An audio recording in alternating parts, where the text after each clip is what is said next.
Hello and welcome back to my channel. हम पढ़ रहे थे यूनाइटेड नेशन ऑर्गेनाइजेशन। और यूनाइटेड नेशन ऑर्गेनाइजेशन में अभी हमने पीछे सिक्योरिटी काउंसिल कवर किया था। सिक्योरिटी काउंसिल की पावर, फंक्शन एंड रेस्ट्रिक्शंस हमने कवर की थी। आज हम पढ़ रहे हैं power and function of economic and social council, जिसे हम इकोसॉक भी कहते हैं। अगर आपने मेरी पीछे वाली वीडियोस नहीं देखी हैं तो आप मेरी पीछे वाली वीडियोस भी देख सकते हैं और उसे लाइक, शेयर एंड सब्सक्राइब कर सकते हैं अपने दोस्तों के साथ, ताकि वो भी उनकी भी हेल्प हो।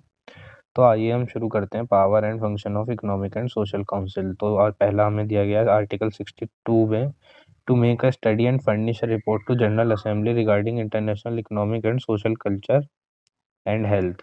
तो जो इकोनॉमिक एंड सोशल काउंसिल को एक स्टडी करनी पड़ेगी और रिपोर्ट फर्निश करनी पड़ती है एनुअली जनरल असेंबली को regarding international economic, social, culture and health related जो भी चीज़ें हैं उनको related economic and social council को, इकोसॉक को एक रिपोर्ट फर्निश करनी पड़ती है जनरल असेंबली को, to make recommendation regarding promotion and observation of human right and fundamental freedom.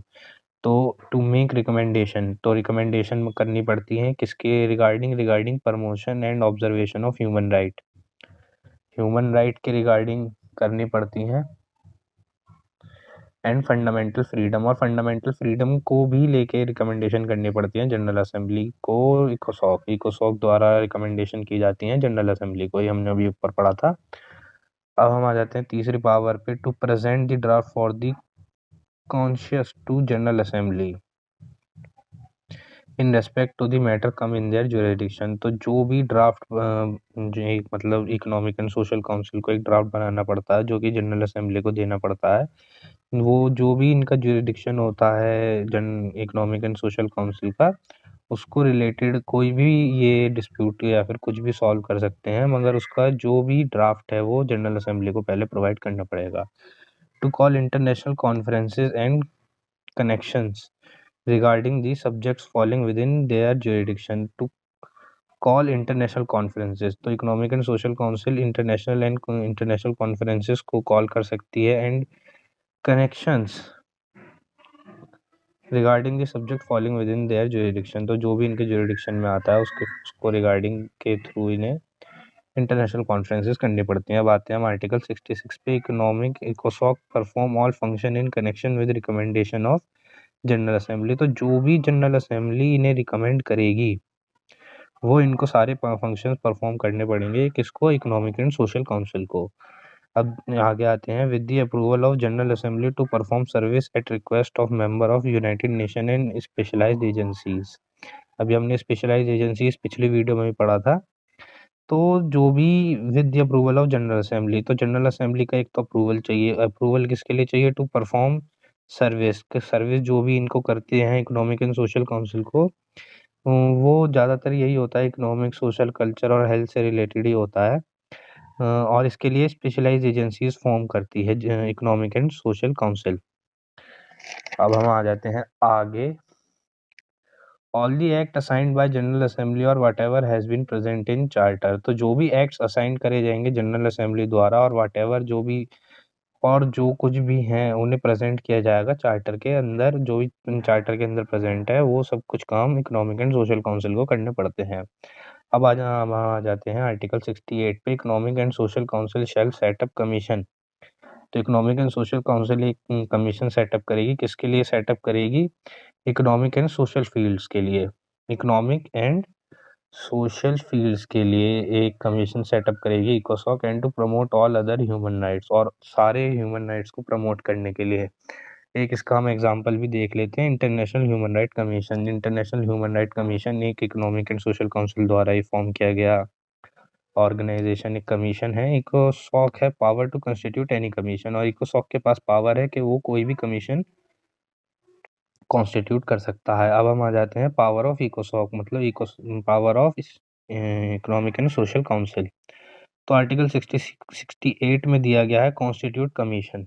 जब भी हमने ऊपर पढ़ा था कि इकोनॉमिक एंड सोशल काउंसिल के पास कोई भी कमीशन फॉर्म करने की पावर है, to constitute and set up commission. अब हम आ जाते हैं नेक्स्ट आर्टिकल पे, article 69, invite member of General Assembly. General Assembly के मेंबर को इनवाइट करना। अब इनवाइट किस लिए करेंगे? वो भी एक हैगा। To invite any member of United Nation for debate और discussion without a right to vote. तो कोई भी मेंबर को जो भी अगर जैसे इकोनॉमिक एंड सोशल काउंसिल कोई भी कमीशन बनाती है तो उस कमीशन के लिए फिर मेंबर भी चाहिए। अब उस कमीशन के लिए मेंबर के लिए जो है यूनाइटेड नेशंस में से मेंबर निकाले जाते हैं, चूज किए जाते हैं, वो भी डिबेट और डिस्कशन के लिए। जो भी होता है, मतलब कोई भी डिस्प्यूट होता है या फिर कोई भी चीज़ होता है उसके ऊपर डिबेट और डिस्कशन के लिए कोई भी मेंबर बुला सकती है, मगर उस मेंबर के पास वोटिंग राइट नहीं होगा जनरल असेंबली के अंदर, कि वो मेंबर जनरल असेंबली के अंदर वोट नहीं दे सकता है। आर्टिकल 70 में आते हैं अरेंजमेंट ऑफ स्पेशलाइज्ड एजेंसीज। अब ये इसका बहुत ही मेन फंक्शन है इकोनॉमिक एंड सोशल काउंसिल का, और पावर भी है to make arrangement of representative of specialized agency, क्या अरेंजमेंट करे स्पेशलाइज्ड एजेंसी के लिए to participate in discussion of any meeting of इकोसॉक, जो कि पार्टिसिपेट करे, कोई भी डिस्कशन हो सकता है इकोसॉक का, and of its commission but they shall not have a right to vote, मगर उन सबके जो कमीशन होगा उन सबको जनरल असेंबली में वोट करने का अधिकार नहीं होगा। ये बहुत इंपॉर्टेंट है कि उनके पास वोट करने का अधिकार नहीं होगा। आर्टिकल 71 में आते हैं कंसल्टेशन विद एनजीओ, के एनजीओ के साथ भी कंसल्ट कर सकती है कोई भी स्पेशलाइज एजेंसी फॉर्म करने से पहले। Economic and social council make arrangement for consultation with NGO, NGO के साथ कंसल्टेशन कर सकती है, अरेंजमेंट कर बिठा के मतलब कंसल्टेशन कर सकती है। सच एनजीओ में भी नेशनल और इंटरनेशनल एनजीओ को, वो एनजीओ नेशनल भी हो सकते हैं, इंटरनेशनल भी हो सकते हैं। अब आगे आ जाते हैं हम आर्टिकल 72 पे। इकोसॉक is empowered to adopt its own rule of procedure. तो economic and social Council empower है, उसको पावर दी गई है कि वो कोई भी अपने रूल्स एंड रेगुलेशन या प्रोसीजर जो भी है बना सकती है। अब जो कुछ इकोसॉक ने कुछ कमीशंस बना रखी हैं, उन कमीशंस जो मेन मेन जो कमीशंस हैं वो कमीशंस हैं ये रही। पहले है ECWA, ECWA मतलब economic commission of western Asia. दूसरी है ECLA, economic commission for Latin America. तीसरी है ECE, economic commission for Europe. चौथी है ECAFA, economic commission for Asia and far east. पांचवी है ECA, economic commission for Africa. तो ये सब कमीशन जो है इकोनॉमिक एंड सोशल काउंसिल द्वारा बनाए गए हैं, जो कि इन सब के इकोनॉमिक एंड सोशल डेवलपमेंट के लिए हैं, इन सब एरियाज के इकोनॉमिक एंड सोशल डेवलपमेंट के लिए हैं। अब हम आ जाते हैं आगे के chapter 11 of UN charter is relating to such territories which does not have self governing system. तो चैप्टर 11 ऑफ यूएन चार्टर जो है वो रिलेटेड है ऐसी टेरिटरीज के जो कि सेल्फ गवर्निंग सिस्टम जिनके पास नहीं है, जो केपेबल भी नहीं है, या फिर उनकी इकोनॉमिक प्रॉब्लम है तो वो सेल्फ गवर्निंग सिस्टम अफोर्ड नहीं कर सकते। For a system the people of such area और territory does not have adopted self governing system. तो और या फिर उस एरिया के लोगों ने सेल्फ गवर्निंग सिस्टम को अभी तक अडॉप्ट नहीं किया because they have not recognise self governance, क्योंकि उन्होंने सेल्फ गवर्नेंस अभी तक रिकॉग्नाइज नहीं किया है। आर्टिकल 73 पे आते हैं। We provide all facilities to people for welfare, ये इकोनॉमिक एंड सोशल काउंसिल का मोटो है कि हम जो भी सारी हम फैसिलिटीज प्रोवाइड करते हैं लोगों को, वो जो कि उनके वेलफेयर के लिए होती है। As per article 73 of UN charter for the purpose of welfare and promotion of inhabitants of such area member of United Nation shall ensure the development. तो एज पर आर्टिकल 73 मतलब आर्टिकल 73 के under United charter में कुछ purpose दिए गए हैं, वो जो कि welfare and Paramount of inhabitants. तो उन इनहेबिटेंट्स के वेलफेयर के लिए ऑफ सच एरिया मतलब ऐसे एरिया जो जहाँ पे अभी सेल्फ गवर्नेंस नहीं है, वहाँ area member of United Nation shall ensure, तो यूनाइटेड नेशन के मेंबर जो हैं इंश्योर करेंगे the development and welfare of inhabitants, तो डेवलपमेंट और वेलफेयर करेंगे उन एरियाज का, जैसे जो कि बहुत पिछड़ी हुई कंट्रीज हैं उन सब एरियाज का डेवलपमेंट और वेलफेयर करेंगे of such area and to protect their distinguish culture, और उनका कल्चर भी प्रोटेक्ट करना होगा। The member of United Nation assure, तो यूनाइटेड नेशंस जो है एश्योर करती है ताकि उनका उनको उन इनहेबिटेंट्स के डेवलपमेंट और वेलफेयर भी हो और उनका कल्चर भी हम प्रोटेक्ट करें। अब हम आ जाते हैं आगे।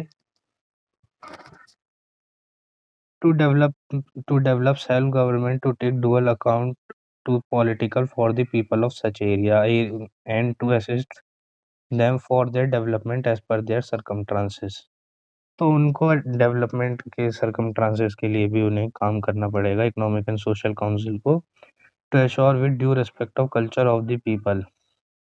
तो उन्हें रेस्पेक्ट करना पड़ेगा उन पीपल के कल्चर को, political, economic, social, educational development को, एंड टू प्रोटेक्ट, और उन्हें प्रोटेक्शन भी देनी होगी। अब आ जाते हैं आगे। To develop and secure international peace and security. ये तो बहुत ही मेन फंक्शन है कि इंटरनेशनल पीस एंड सिक्योरिटी को मेंटेन और डेवलप करना पड़ेगा इकोनॉमिक एंड सोशल काउंसिल को, to achieve the social economical political goals, to promote, to encourage constructive matters. To achieve social मतलब social, economical and political goals को promote और encourage करने के लिए भी Economic and social Council commission form कर सकती है। अब आ जाते हैं आगे। To include secretariat general regularly about technical and statical information regarding such areas. तो इकोनॉमिक एंड सोशल काउंसिल को सेक्रेटरी जनरल को एक रिपोर्ट देनी होती है। वो रिपोर्ट किसके बारे में होती है कि टेक्निकल और स्टैटिकल इंफॉर्मेशन देनी होती है सेक्रेटरी जनरल को इकोनॉमिक एंड सोशल काउंसिल द्वारा। Thank you. अगर आपने मेरी वीडियो पसंद आई हो तो आप मेरी वीडियो को लाइक, शेयर एंड सब्सक्राइब कर सकते हैं। Thank you.